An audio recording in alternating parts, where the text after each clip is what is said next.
Sino aytadi, qarang. 3 kishi gapiradi. 3 kishiga may ichishga ruxsat berilgan. Dono olimga dedi. Daydi darvishga dedi va shohga dedi. Endi fikrdaylik.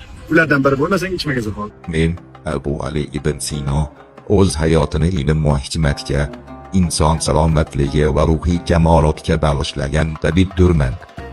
Men ko'rgan, yozgan va o'ylagan har bir satr haqiqatni izlash, insonni anglash va uni yaratgan zotga yaqinlashish yo'lida bo'lgan.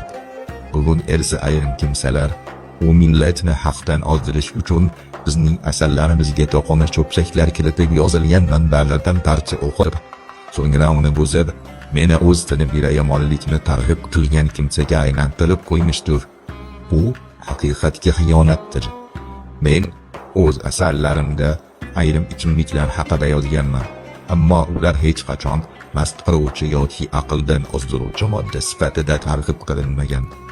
Balki ularning ayrim tibbiy holatlarda tashqi ishlatilishi, og'riqni kamaytirishdagi o'rni haqida yozilgan.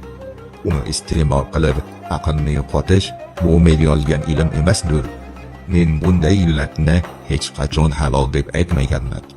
Qur'on va sunnatga sodiq bo'lgan holda yashaganman. Aql insonning eng ulug' ne'mati deb bilganman.